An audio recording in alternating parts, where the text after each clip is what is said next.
A paz do Senhor, meu irmão, minha irmã, todos que nos acompanham pela nossa rede de comunicação da Igreja Assembleia de Deus, Ministério do Belém. Nós falamos da nossa sede em Sorocaba, São Paulo, Avenida Doutor Afonso Vergueiro, número 3003. É muito bom estarmos juntos mais uma vez, nesta noite de sexta-feira, para sermos edificados pela preciosa Palavra de Deus. Nós estamos revendo estudos bíblicos com o nosso pastor presidente, e hoje nós vamos ver a quarta parte do estudo, a supremacia de Deus. A supremacia de Deus. Deus está muito além dos problemas dessa vida. Deus está muito além das guerras. Deus está muito além de tudo que nós possamos imaginar. Mas o mais lindo é que mesmo Ele estando além de tudo isso, acima de todas as estrelas, galáxias, tudo que nós conhecemos e não conhecemos, além disso, Ele se importa com você, Ele se importa comigo, Ele olha para nós, Ele vê as nossas causas e Ele tem o melhor para cada um de nós.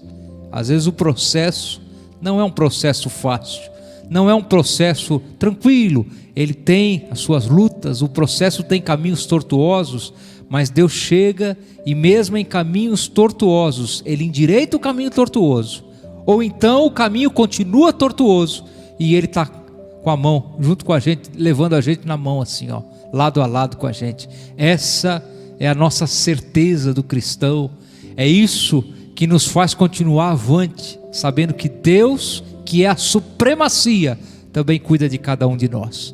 Eu tenho certeza que esse estudo vai edificar a sua vida. Esta é a quarta parte, a última parte desse estudo bíblico. Já algumas sextas-feiras a gente vem acompanhando, e você vai ficar com esse estudo hoje, a quarta parte, a supremacia de Deus, com o nosso pastor presidente, reverendo Osmar José da Silva, de quem eu transmito um abraço para todos os irmãos que estão nos acompanhando nessa noite. Também o abraço da pastora Claudete a todos os irmãos e irmãs, a todos vocês. Nós vamos orar, depois vamos, junto com o grupo de louvor, louvar a Deus com o hino, e depois, então, na sequência, estaremos, então, ouvindo nosso pastor presidente, a supremacia do poder de Deus, a quarta e última parte. Vamos orar? Curve a sua cabeça e vamos falar com Deus. Senhor Deus e Pai, eu te dou graças por mais essa sexta-feira, Senhor, que o Senhor tem nos mantido de pé. Eu te agradeço pelas tuas misericórdias. Tu és um Deus soberano, grande, incompreensível a nossa mente humana alcançar o tamanho da tua grandeza. Mas mesmo na nossa limitação de palavras, de raciocínio, de oração, o Senhor olha para nós. E eu venho te pedir agora, olha para estas famílias, consola os abatidos, levanta os cansados e caídos, dá força àquele que já não tem vigor. Senhor, nós somos 100% dependentes da tua misericórdia, porque sabemos que de ti vem a resposta das nossas dúvidas, perguntas. Senhor, o Senhor é o Senhor que faz aquilo que nenhum homem faz. A supremacia está na tua mão para fazer, para mudar, para endireitar. E nós estamos aqui dependendo de ti, orando a ti, confiando em ti, Senhor. A tua igreja está orando agora, em tantas partes do Brasil e do mundo. Há uma igreja, a tua igreja que ora. Ouve o clamor da tua igreja, Pai, abençoa. Tem misericórdia do teu povo. Senhor, eu te agradeço pelo que o Senhor é. Eu te agradeço pelo que o Senhor faz. Continua fazendo, Senhor, na vida do teu povo, na tua igreja. Eu te agradeço, pedindo e agradecendo tudo em nome de Jesus. Em nome de Jesus. Amém, amém e amém. Deus abençoe a sua vida, a sua família e a sua casa, em nome de Jesus.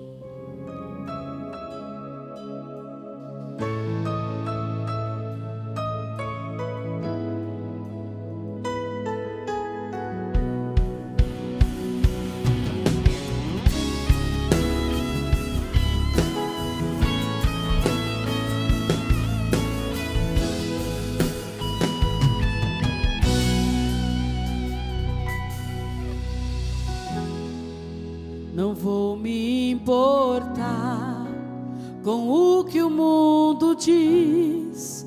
O importante é o que o meu Deus pensar de mim. A minha vida está guardada no Senhor. Me lembro muito bem de onde Ele me tirou. Projeto falido que Ele investiu na construção da minha história, Ele assumiu. Na galeria dos vencedores reservou pra mim um lugar.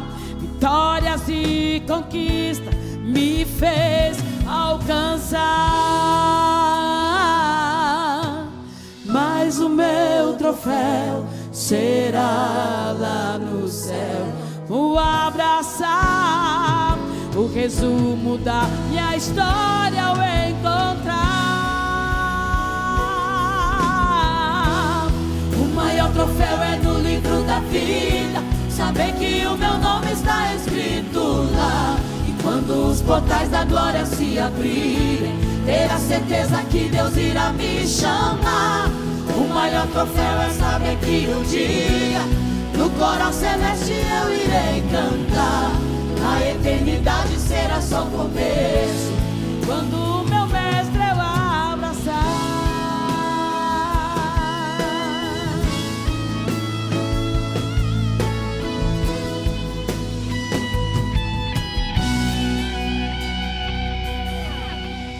Mas o meu troféu será lá no céu, o abraçar e o resumo da minha história ao encontrar.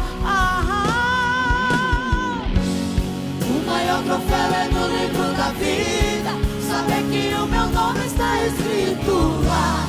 Quando os portais da glória se abrirem, ter a certeza que Deus irá me chamar. O maior troféu é saber que um dia no coral celeste eu irei cantar. Na eternidade será só o começo, quando o meu mestre eu abraçar. Aleluia, aleluia. Para sempre santo, santo eu irei cantar. Aleluia.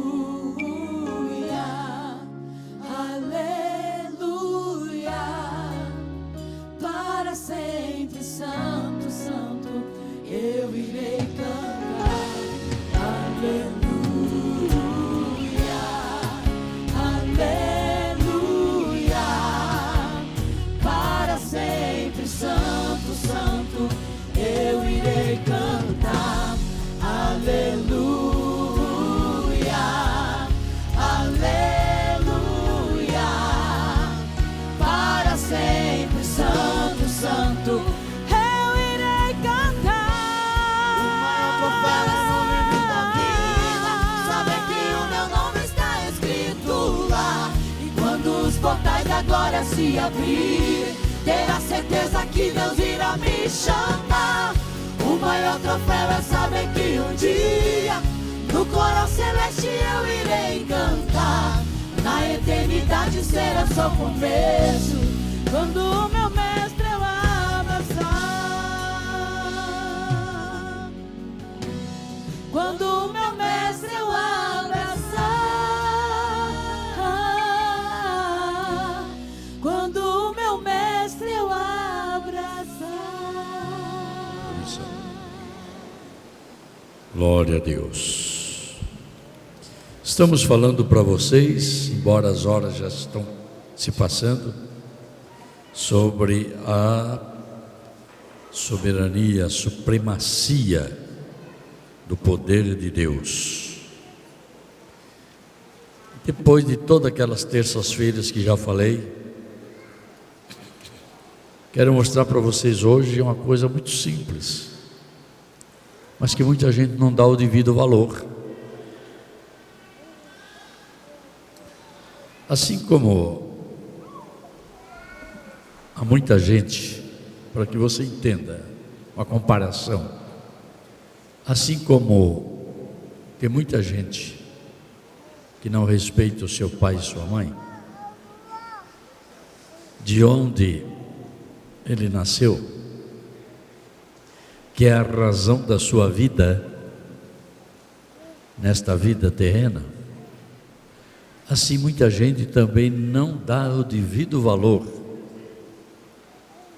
àquele que é a fonte de toda a vida nos céus e na terra.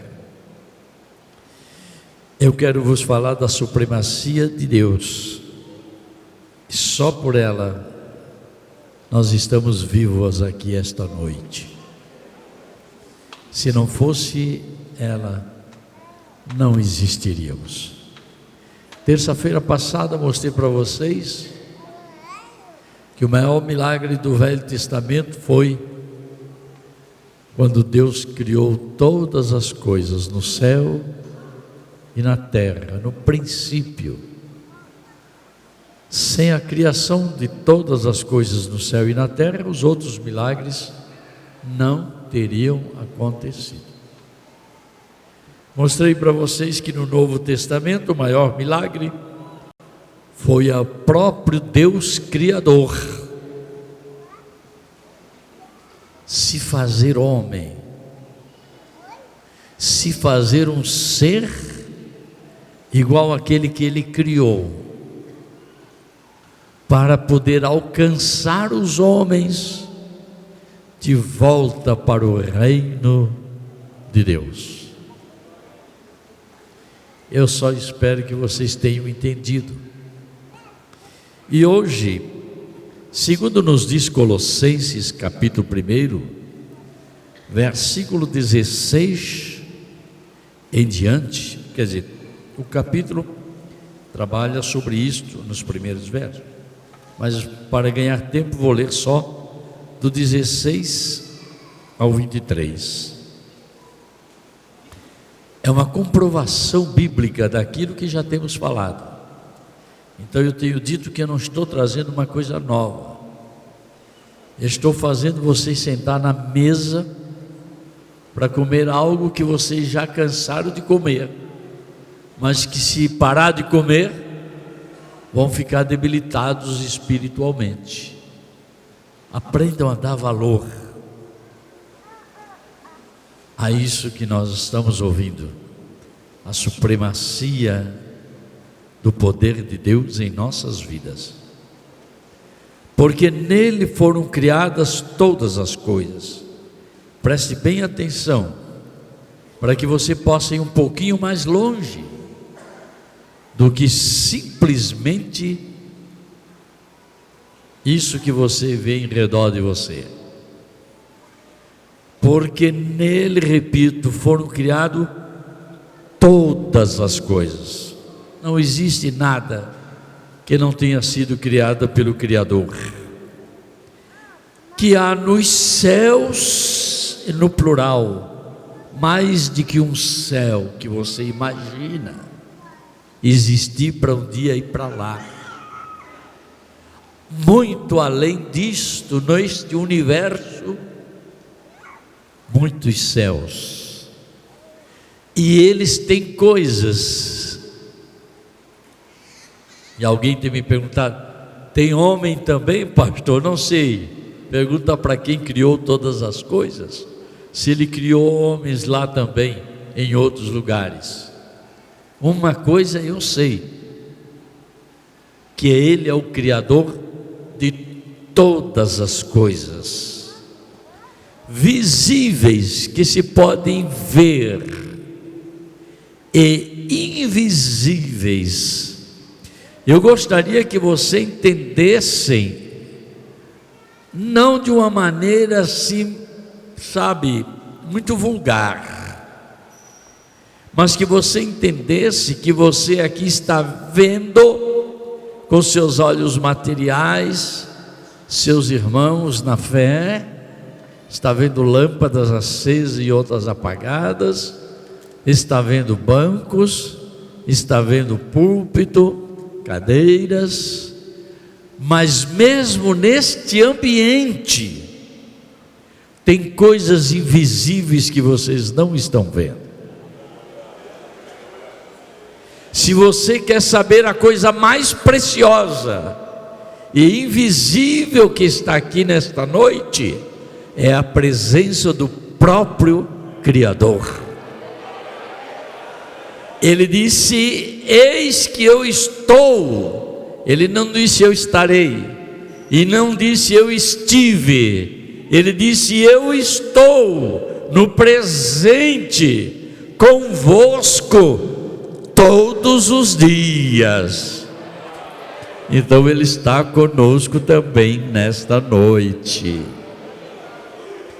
Há coisas invisíveis. Se a Bíblia diz que o anjo do Senhor acampa-se ao redor dos que o temem e os livra do mal, então certamente, se você tem o temor de Deus, o anjo do Senhor está ao seu lado para lhe guardar, para livrar de setas malignas que por vezes vêm como maneira material e por vezes vêm como maneira subtil e espiritual que você nem enxerga, e às vezes até por palavras que você recebe e fere a sua alma. Mas todas estas coisas têm anjos de Deus ao nosso lado, em redor de nós, procurando nos livrar de todos os perigos, de todos os males. Ele é o Criador das coisas visíveis, daquelas que os aparelhos dos homens podem enxergar a milhões de quilômetros daqui, enviando satélite, foguetes e tanta coisa, e aeronaves e etc, e para explorar. Mas além de tudo isso, tem coisas que ainda não vemos, mas que Ele criou. Os céus não estão vazios. Amém? Espero que vocês estejam entendendo. Coisas visíveis e invisíveis.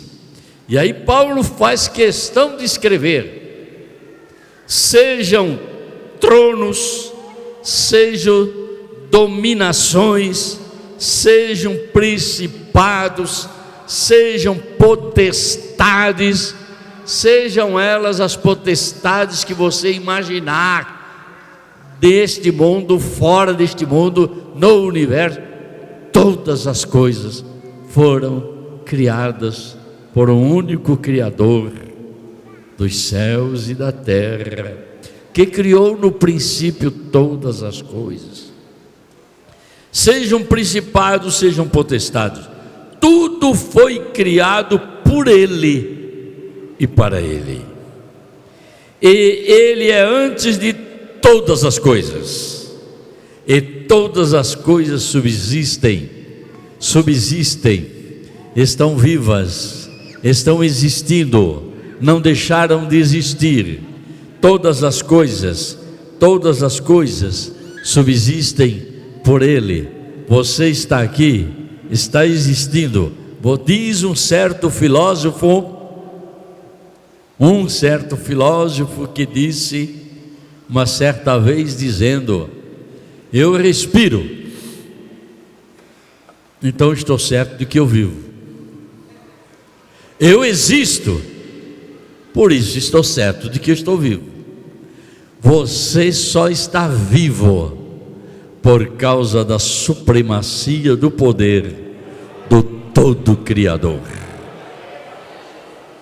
Sem Ele, manter as coisas vivas, mantê-las vivas, porque elas subsistem. Subsistir quer dizer continuar a manter vivas. Todas estas coisas só por Jesus. Ele é quem faz subsistir todas as coisas. Por isso, irmãos, sem ofender a religião de quem quer que seja, Eu não posso deixar de dizer isto para que você caia em si. Não é possível trocar o Criador de todas as coisas, que é a razão da minha vida, que é a razão da tua existência, que é a razão da existência desde uma simples planta até as coisas mais desenvolvidas e evoluídas que existem. Não é possível deixar de honrá-lo, adorá-lo, glorificá-lo e servi-lo e trocá-lo por alguma coisa insignificante. Entenderam o que eu disse? Não estou aqui para machucar a fé de ninguém, mas não é possível você deixar de adorar a Cristo, a Jesus, para se curvar perante uma imagem de escultura feita pela mão de um homem. Eu já cheguei a dizer isso para doutores que vieram ao meu gabinete, para senhores altamente da esfera federal nossa e até de outros países. Eu já disse, só não entendo como é que a sabedoria humana não compreende como deixar de adorar, de servir, de glorificar algo tão extraordinário como é o nosso Criador, para adorar um objeto feito pelas mãos dos homens. Não dá para entender como a sabedoria do homem é tão rara, e por isso que Paulo diz no 2º capítulo de 1 Coríntios, a sabedoria do mundo é loucura diante de Deus. Quer dizer, nem Paulo conseguia entender como é que pode uma coisa dessa. Mas já disse, não estou aqui para ofender, porque não é meu hábito fazer, mas só por Ele todas as coisas subsistem. Alguém diz assim: dia 21 de dezembro deste ano o mundo vai se acabar, não é?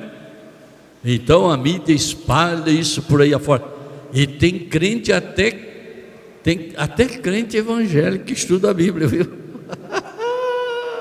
Que já me perguntaram assim: pastor, vai acabar mesmo? Eu digo: rapaz, eu não estou esperando o mundo acabar, não. Eu estou esperando o arrebatamento da igreja. Mesmo assim, quando a igreja for arrebatada, o mundo não acaba, não. Ei, só para que vocês entendam, porque não está dentro disso aí. Eu já expliquei aqui outro dia no seminário de escatologia. O que vai deixar de existir, de acordo com os ensinamentos da palavra de Deus, é esta terra. E este céu que você vê, também não se vai ver mais. Este e esta terra deixarão de existir um dia. E diz a Bíblia que o Senhor criará um novo céu e uma nova terra, da mesma maneira como Ele já criou em outras vezes. É duro falar isso para quem é tão radical às vezes nas coisas, não é? Mas o que eu vou fazer? Tenho que ensinar o que é Bíblia, não posso ensinar outra coisa. A terra vai desaparecer. Pedro disse que ela vai ser devorada pelo fogo. E João disse: e a terra que agora existe, não vi mais. Não é que João não disse que se queimou. João não disse que se tornou um torrão queimado de barro. João diz assim: deixou de existir, desapareceu. Está lá em Apocalipse. Mas a terra, diante deste mundo todo que Ele criou, visível e invisível aos nossos olhos, a terra é um grão de areia dos mais pequeninos que existe. Na comparação, esta bolinha terra que nós chamamos e que devemos zelar por ela, porque é a nossa casa terrena, é aqui que estamos e é aqui que estamos sobrevivendo. Mas isso que vai deixar de existir é um grãozinho daquela poeira mais pequenininha que você já viu com os seus olhos diante da imensidão do universo que o Senhor criou.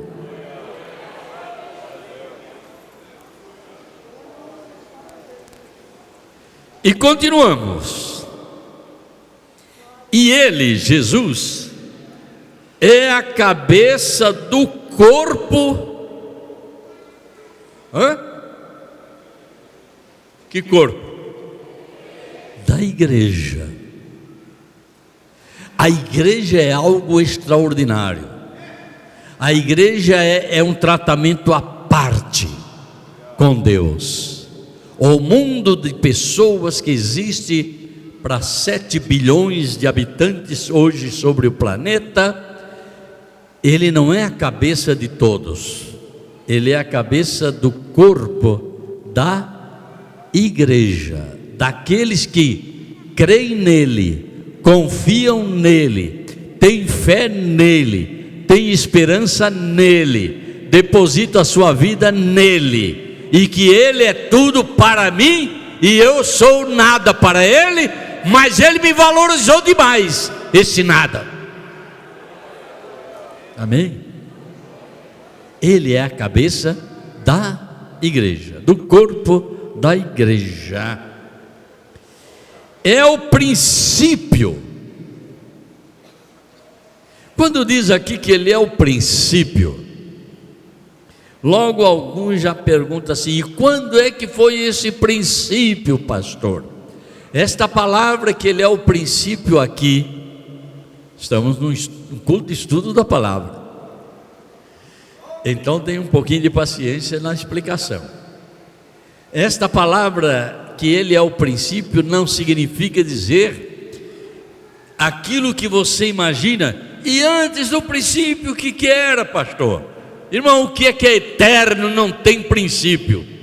Quando diz que ele é o princípio, significa dizer que ele é quem deu o início, ele é quem fez o princípio de todas as coisas.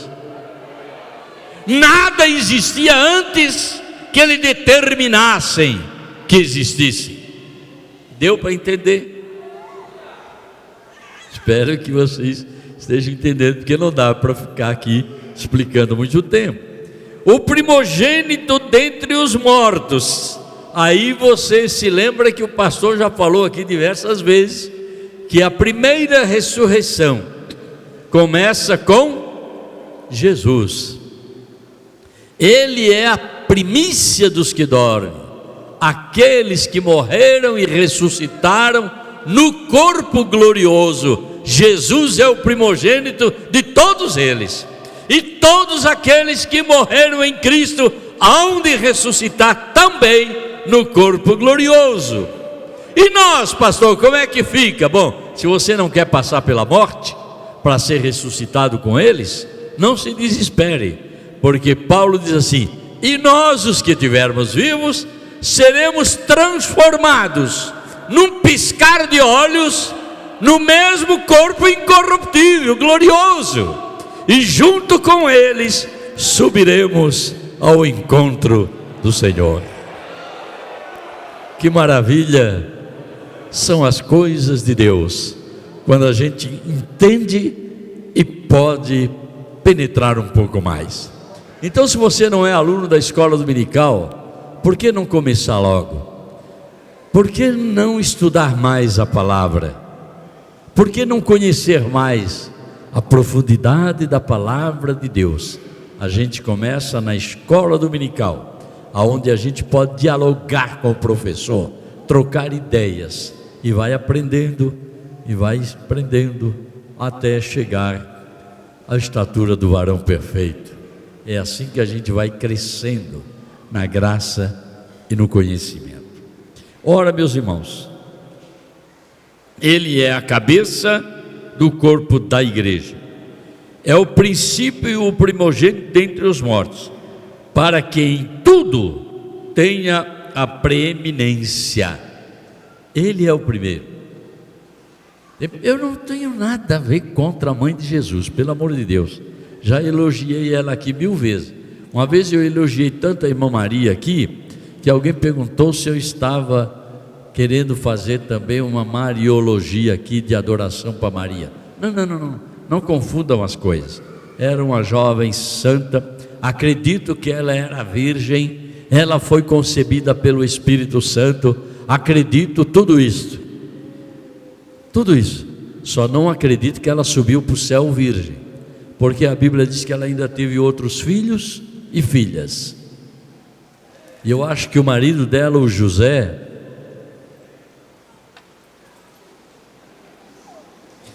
desculpe que eu vou dizer aqui agora num português mais claro, José não era Espírito Santo para fazer filho só por obra e graça, não. O Espírito Santo fez uma vez, aquele que era Deus e se tornou homem para habitar entre nós. E Maria e José continuaram casados e tiveram filhos, diz a Bíblia, e fala do nome deles, os irmãos de Jesus e as suas irmãs. Versículo 19: porque foi do agrado do Pai, Deus Pai, que muda essa toda por uma supremacia, toda a plenitude nele habitasse. Portanto, nele estava a plenitude do poder de Deus, a plenitude da divindade. É isso que tem gente que não entende. E se me der tempo nesses 10 minutos que faltam, eu explico um pouquinho.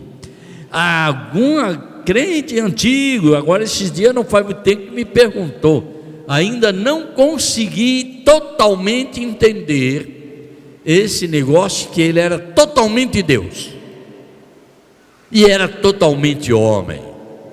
Pois se você não entendeu, peça ao Espírito Santo para te explicar, porque a Bíblia diz que o Espírito Santo vos dirá, vos ensinará, vos falará toda a verdade, todas as coisas.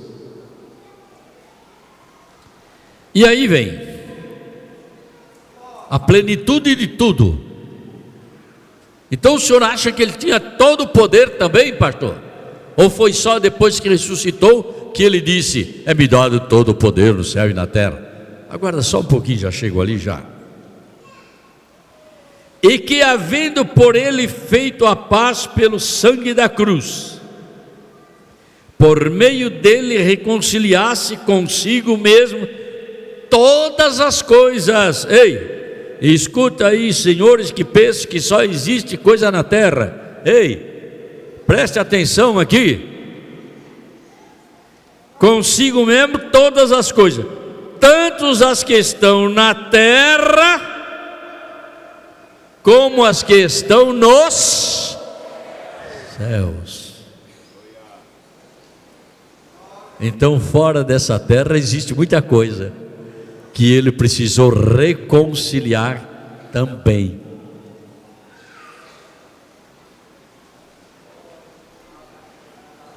Não dá para fazer muita explicação a miúdo, não é? Tempo.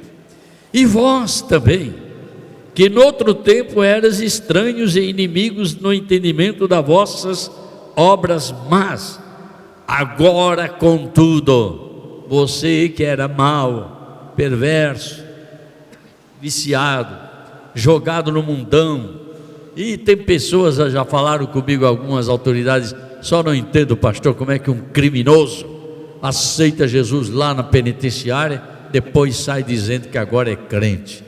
Bom, que um lá na cruz ao lado de Jesus que quando ele disse assim: Senhor, lembra-te de mim, o Senhor respondeu para ele: hoje mesmo estarás comigo no paraíso.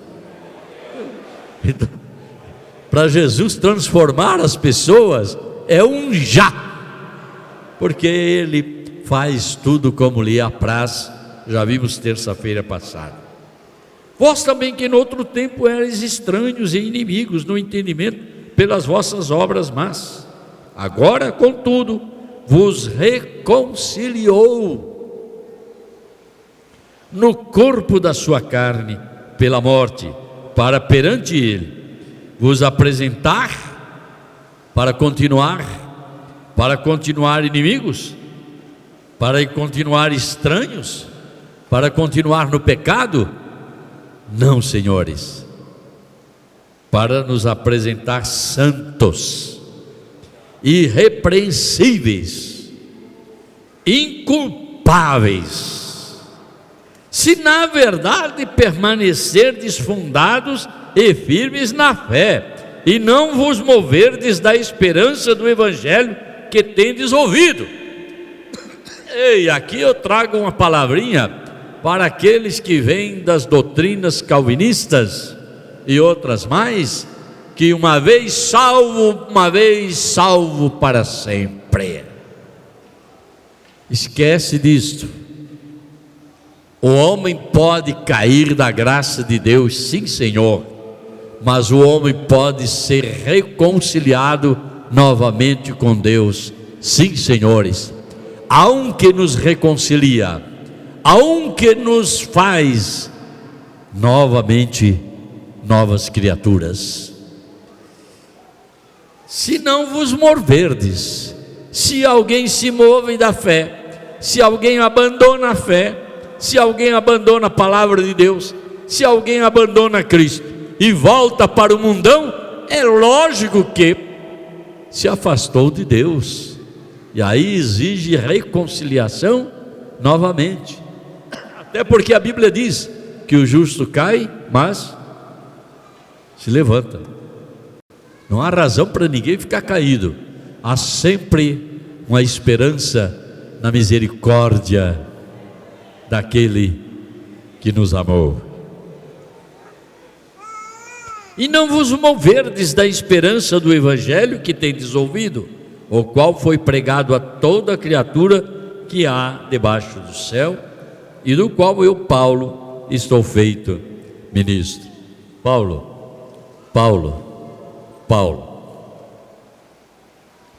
no tempo dele, disse que o Evangelho foi anunciado a toda criatura que está na terra. E como é que hoje mais da metade do povo não conhece o Evangelho? Por que que hoje a maioria dos habitantes da terra não sabe quem é Jesus?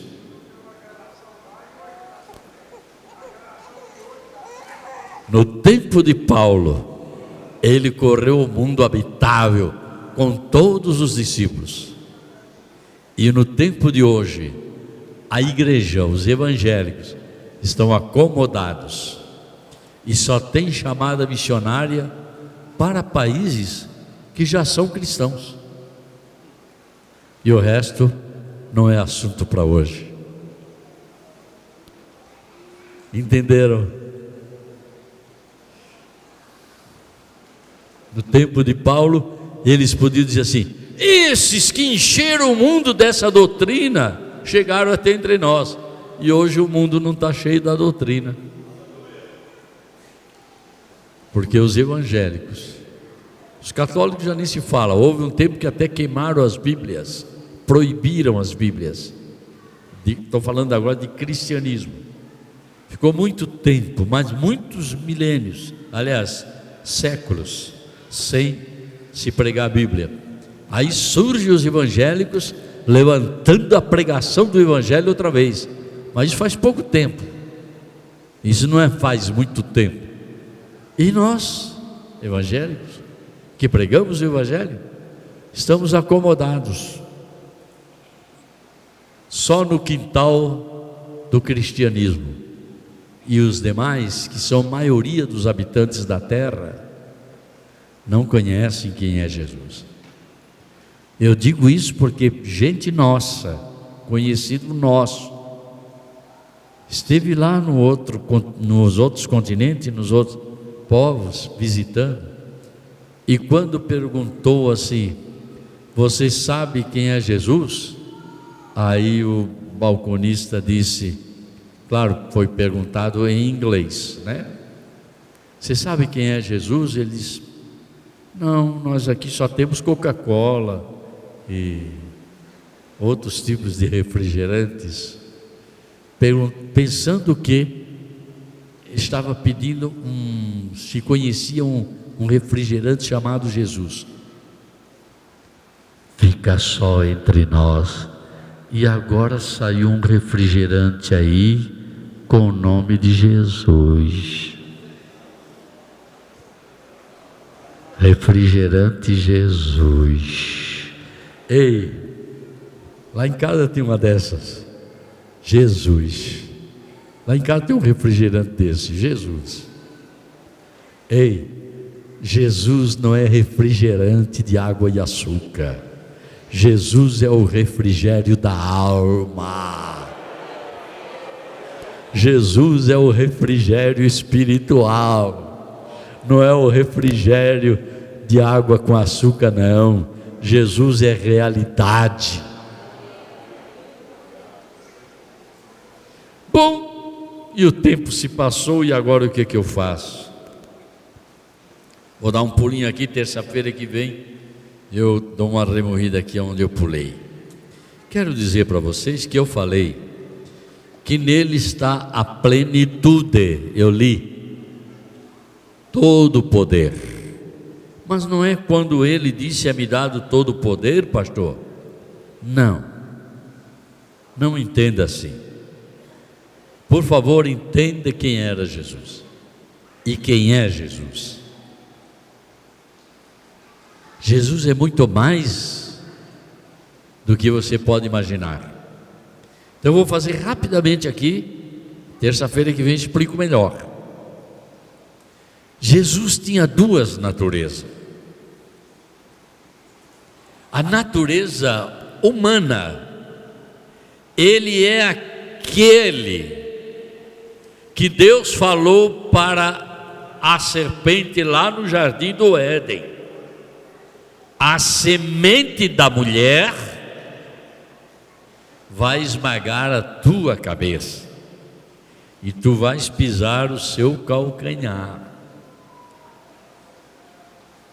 Jesus é a semente da mulher que veio para vencer as forças do mal.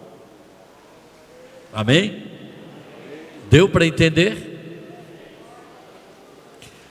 Como o ser humano guarda esta para nunca mais você esquecer? Como ser humano, Jesus não tinha pai, ele só tinha mãe. Ele não era a semente do José, era a semente da mulher, da Maria. Porque nele estava gerado.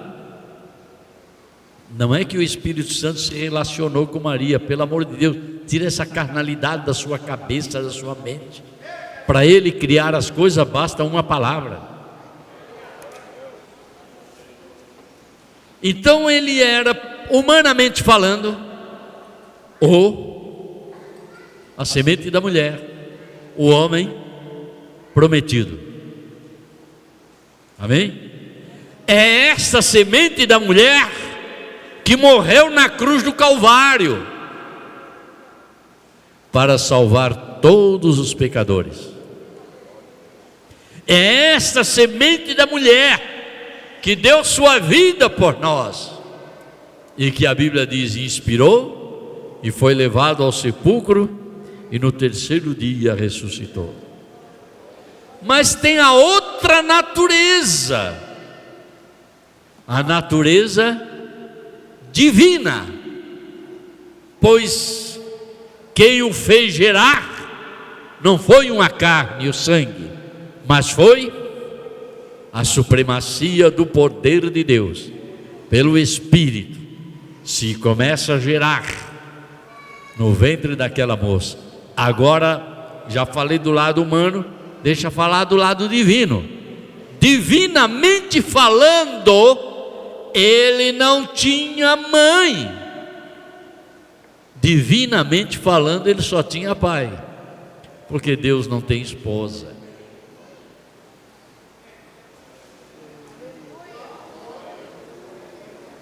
Na cruz do Calvário, por amor de Deus, nunca mais esqueçam isso.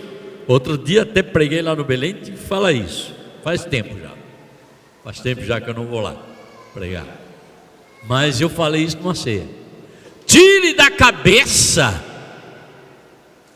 que o divino, o Cristo amado, o Filho unigênito do Pai, morreu na cruz do Calvário.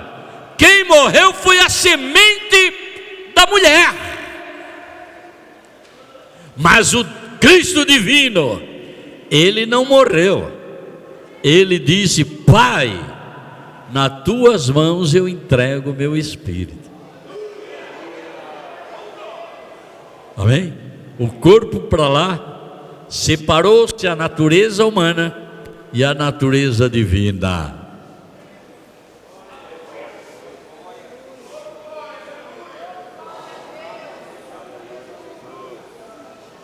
Se ele é a vida, se todas as coisas subsistem por ele, sem ele tudo já teria se acabado e morrido. Imagine se a vida morresse. Se a vida morresse, tudo teria se acabado. Mas a vida que está nele e é ele, esta nunca morre. É divino, é o Pai, é Deus que se fez homem e habitou entre nós. Humanamente ele passou pelos nossos caminhos humanos, mas divinamente ele sempre teve todo o poder no céu e na terra. É por isso que o vendaval veio e as ondas estão subindo dentro do mar, e os discípulos estão apavorados, porque eles estão vendo só o humano, eles não estão vendo o divino, estão vendo o filho de Maria. Mestre, nós vamos perecer. Puxa, vocês ainda têm tão pouca fé. E como Deus poderoso, Criador de todas as coisas, a própria natureza lhe obedece. Vento para, mar cala-te, e tudo se fez nasce. Pelo amor de Deus, crente, pelo amor de Deus, pastor, quando você orar, pelo amor de Deus, jovem, quando você orar, não pense no Jesus humano, que já foi. Tem gente que vai orar e fica pensando naquela imagem de Jesus que alguém fez. Às vezes ele na cruz, com a coroa na cabeça, às vezes andando assim com um vestido de manga larga, roupa larga. É assim que você pensa de Jesus? Não, pense num Deus que está sobre todas as coisas. E é por isso que a Bíblia diz, o escritor falou: eu vi a sua glória como a glória do unigênito do Pai. É esta glória, é nele que você deve confiar. O homem Jesus já passou o seu tempo, agora vive o Cristo divino, que vive e que reina para sempre. Amém? Vamos ficar de pé. Eu vou convidar você até a fazer isso que eu vou fazer aqui agora no Silas. Vem cá, Silas. Você não é o Silas do Paulo, mas é o Paulo do Silas? Não, é o Silas dos Passos. Dê um abração em alguém que está do seu lado e diga: Confie no Cristo vivo. Confie naquele que vive e reina para sempre. Ele é acima de todas as coisas. Não imagine. Sabe, tem gente que imagina a pintura do artista. Aqui temos artista desenhista também, ouviu? Aqui temos artista aqui que desenha quadros das coisas mais lindas, não é? Tanto a Sônia como o Jeová, não é? E outros mais aí fazem coisas lindas. E Jesus não é aquele quadro que você vê dos artistas. Aliás, dá até para saber quem seria esse o Jesus, porque tem uns que ele é tão delicado, um cabelo loiro tão bem preparado, parece que saiu do cabeleireiro naquela hora, e uns olhos azuis tão atraentes, parece mais ela do que ele. Isso é obra do pintor. Outros fazem um desenho deles sofrendo, escorrendo sangue, que alguns olham e começam a chorar. Não precisa chorar não, irmão, ele não está mais assim não, ele está na glória do Pai. Aquele já passou. Ele não é obra do artista, do pintor, ele é o primogênito e o criador de todas as coisas. Que você entenda isso, que você carregue isso dentro da sua alma, do seu coração. Senhor, eu quero entender, eu quero sentir, eu quero viver esta realidade do Cristo que vive e reina para sempre. Que a maravilhosa graça de nosso Senhor Jesus Cristo, o grande, maravilhoso e sublime amor de Deus, a mais doce e íntima comunhão e as consolações do Espírito Santo seja com todo o povo de Deus, desde agora e para todo sempre. Amém. A paz do Senhor e uma boa noite a todos. Mas não deixe de dar um abração em alguém e dizer: foi bom estarmos juntos na presença de Deus. Olá, a paz do Senhor. Baixe agora o aplicativo para smartphone oficial da AD Sorocaba. Aqui você lê mensagens e notícias, fica por dentro dos eventos e pode enviar o seu pedido de oração. E já tem o link para acessar nossas redes sociais e assistir os cultos ao vivo. E muito mais. Baixe já, é gratuito, é AD Sorocaba. Unidos, somos mais fortes.